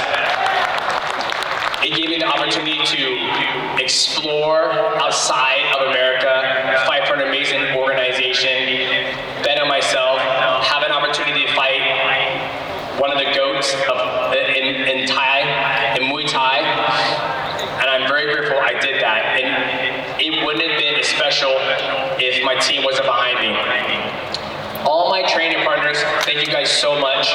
Thank you to all the coaches, to Trevor Jackson, Matt Hume, Steve Skids, Luke Pittman, Frank Kolscher, everybody, thank you guys so much. To all my training partners, to James, Tony, the journey we had in Japan, Singapore, Manila, thank you guys so much for being next to me. To my father, I met my father 9 years ago, and I probably would have never met him if it wasn't for mixed martial arts. Just because when you do mixed martial arts and you're in a gym surrounded by amazing people, people want to help you. And if you're always a good person and you always help other people, it comes back to you. And one of the guys in the gym got hurt, and the conversation led to me finding my father. And then I met my father when I was 30, and it's been the best relationship ever. He's been able to show me that you can't take it with you, right? Enjoy life, enjoy the memories, and be grateful for every moment that you get. So thank you, Dad, for showing me that.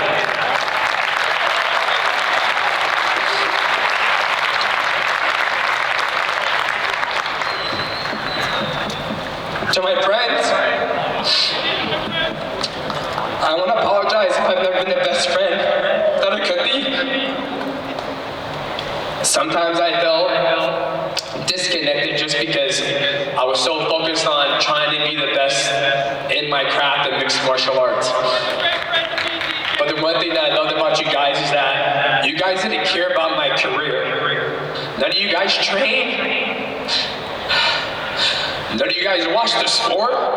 It was almost a breath of fresh air when I would come home from the gym that we wouldn't even talk about MMA. And I thank you guys for that. I really do. Thank you.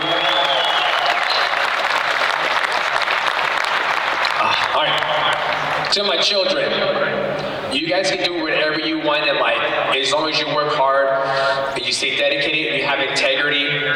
Tyrant Maverick, I love you guys. Kenneth, my beautiful daughter, I love you.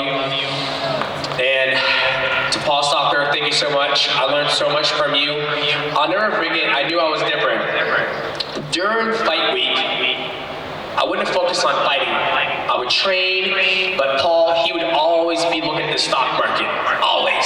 He goes, if you have your money work harder for you, then you can make so much money. I probably just fucked that up, I'm not gonna lie. But you get the gist. He was always telling me to focus outside of fighting. Invest your money. Get your money working harder for you. And thank you for taking the chance for allowing me to come to your house in Alaska and fight for AFC. Because if it wasn't for that, then who knows if I could be here today.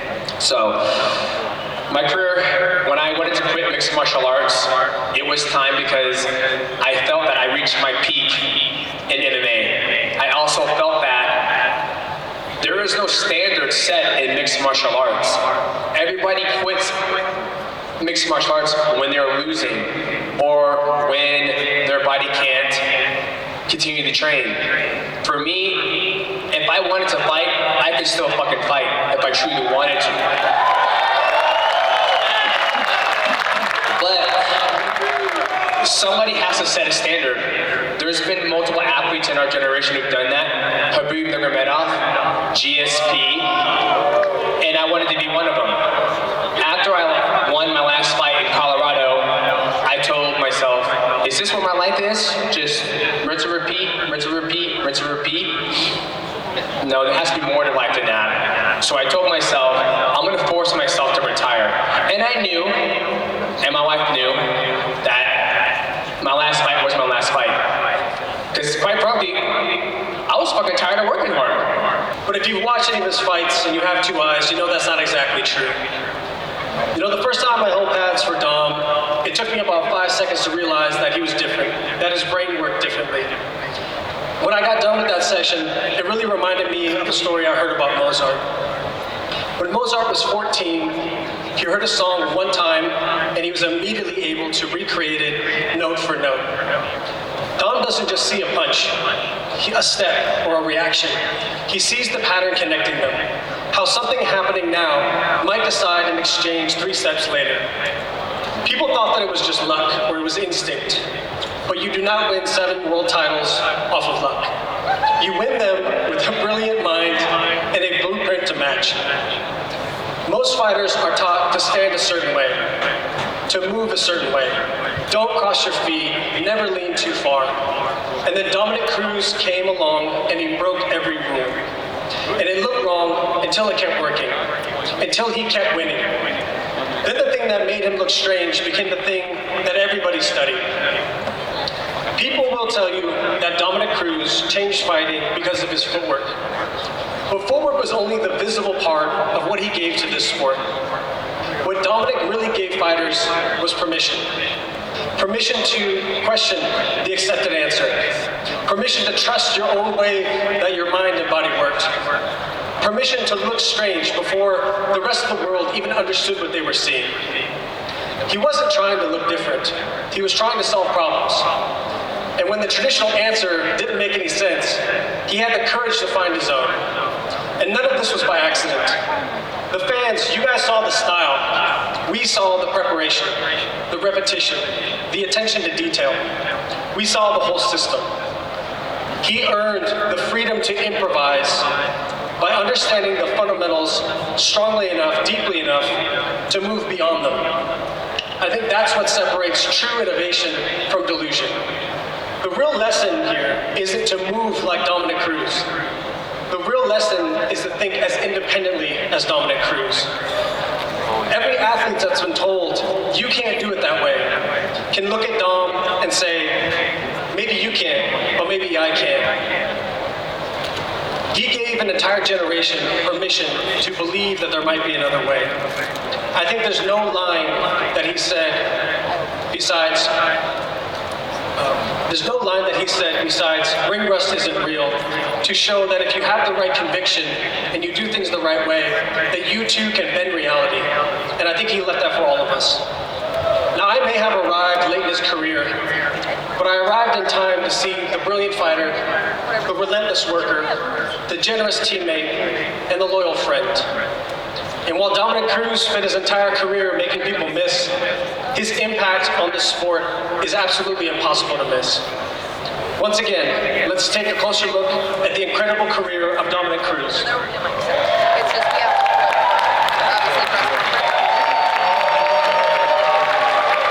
It is my honor to introduce my friend and one of the most original champions in mixed martial arts history, and the newest member of the UFC Hall of Fame, Dominic Cruz.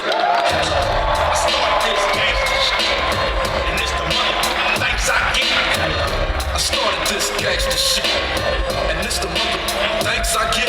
Feeling blows up your spot. Take your notebook, your jam your block. This motherfucker thought the Gucci had a padlock. You slapped her, that's alarming, cause she want my worm like Norman. We can't check, the man check. So good to be here. I'll tell you, when I got here, it felt like I was fighting. It's the same feeling. You're going into the room, you're nervous, it's crazy. So thank you so much for being here, first of all. I love you fans. You know, when people think of the Hall of Fame, they usually remember the highlights, the championship moments, the walkouts, the hand being raised, the nights when everything worked and the world saw the best version of you. And I'm grateful for every one of those moments. But standing here tonight also brings back the things people did not always see. The broke days, the injuries, the doubt, the anxiety, the desperate prayers, and the losses. The people who carried me when I could not carry myself. So this honor is not just a trophy case for me. It's a mirror. It shows me every version of myself that had to make it here. And when I look at all of it together, I can see now that none of it was wasted. Before any of this, I was broke. Not kind of broke. I mean, I couldn't afford a coat, much less the gas to go get it. That place does something to you. It strips things down and makes you honest. It takes away the illusion that you're in control. But what it gave me was hunger. It gave me urgency. And it made me look up. That was where I made a pact with God. I said, God, if you give me the tools, if you give me the gifts, if you give me the platform, I'll use it. I will let you work through me. I will do this for you and for other people. At the time, thank you. At the time, I thought I was asking for a way out. What I know now is that God was giving me a way through. And he answered that prayer, but not the way I pictured it. It didn't come as a pot of gold like I wanted. It came through fear. It came through sacrifice. It came through years of work.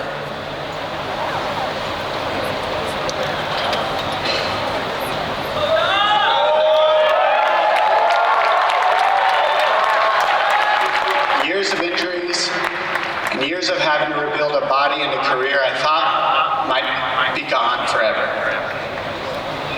I asked for greatness. I did not understand yet that greatness does not arrive in a clean package. Sometimes the answer to your prayer is disguised as pain. Sometimes it's disguised as a closed door. Sometimes it's disguised as a loss you would never choose. But one day you realize it was teaching you something you could not have learned any other way. That is one of the great lessons mixed martial arts gave me. We do not call this mixed fighting. We do not call this cage fighting. We call it mixed martial arts because there is an art to this. There is a way to live inside of this.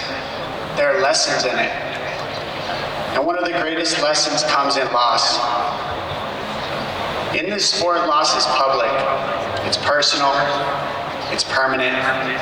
It goes on your record and follows you forever. You can be one of the best fighters alive and still have losses next to your name. But that doesn't make loss a flaw.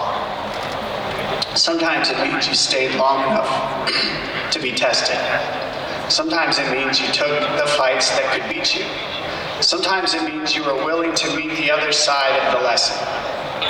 I know what victory gave me. I know what championships gave me. I know what it felt like to be called the best in the world. But I also know what loss gave me. When I lost my title, I did not walk into that night thinking it would become one of the most meaningful moments of my career. I walked in to win. I was a champion. I prepared to win. I'd spent years fighting my way back from injuries, years trying to prove that my time had not passed me by. And then I lost. Afterwards, I was raw. I was humbled. I was heartbroken. And I was also proud of myself, too. All of that was happening at the same time. I did not have a speech planned. I was not trying to create a moment. I just spoke from my heart. And somehow what I said after that loss connected with people in a way I never expected. That was when the fans taught me something. That's you guys. People do not just need to see us be winners. They need to see us be human. They need to see us lose and still breathe, still stand, still speak with grace, still understand that the result is not the whole identity. For a long time, I thought the deepest connection would come from victory. But the fans taught me that vulnerability can be more useful.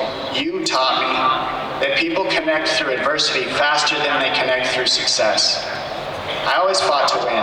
I never trained to lose. I never walked in the octagon to be okay with second place. I gave everything to win.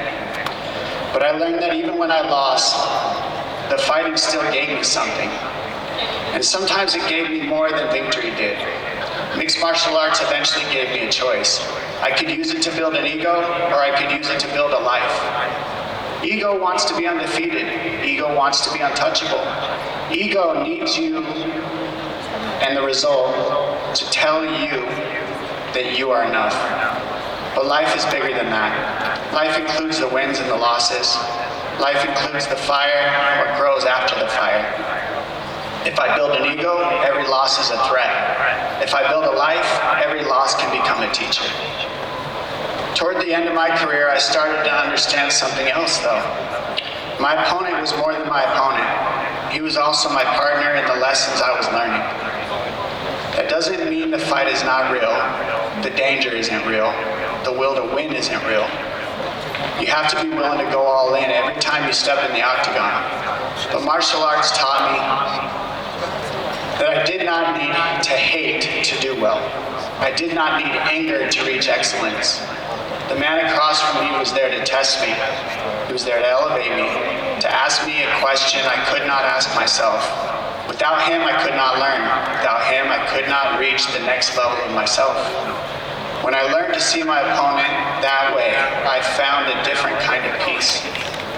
I could still compete with everything I had, but I could do it from respect. I could do it from gratitude.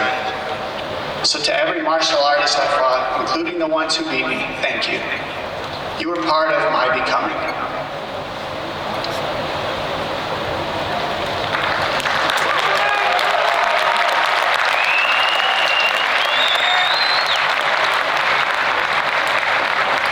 Thank you to God, who kept his end of the pact I made when I had nothing to offer him but desperation and vision. Thank you for answering my prayer in ways I did not recognize until years later. Thank you to my family who loved the highs with me and the lows with me and loved me through every version of this journey. Thank you to my coaches, my teammates, and everyone at Alliance MMA who helped me build the fire that gave me a championship and got me to this stage. Eric Del Fiero, thank you for believing in me, for challenging me and standing with me through the best and the worst of this career. Thank you to the UFC, to Dana White, and to everyone who gave me the platform to compete against the best fighters in the world. And thank you for giving me the opportunity to stay connected to this sport as a broadcaster. Because even after I was done fighting, this sport has still kept giving me a way to serve. Thank you to the fans for sharing my victories.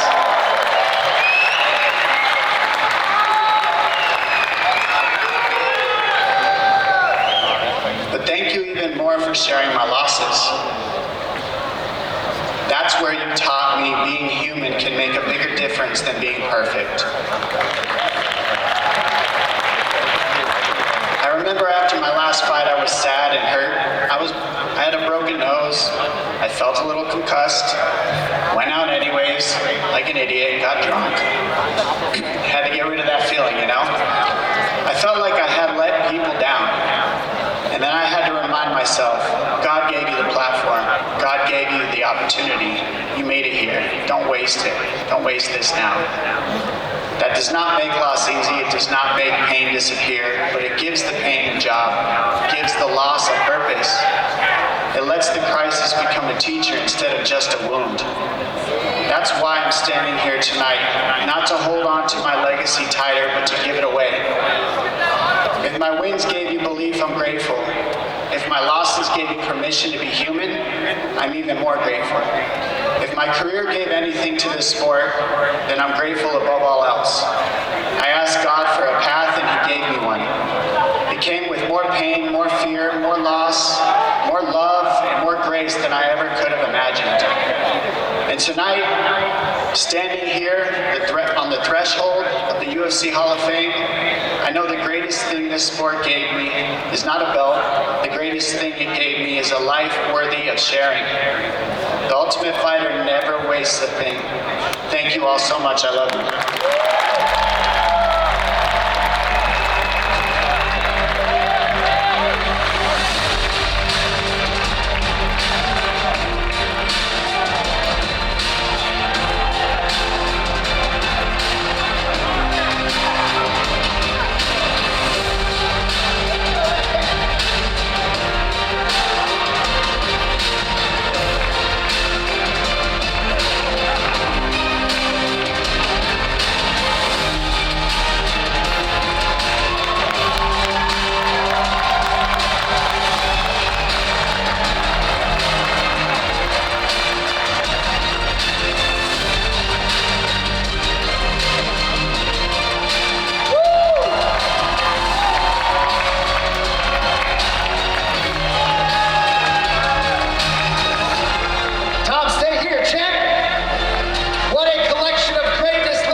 Jay Check and John Wei Lee, Chris Weidman.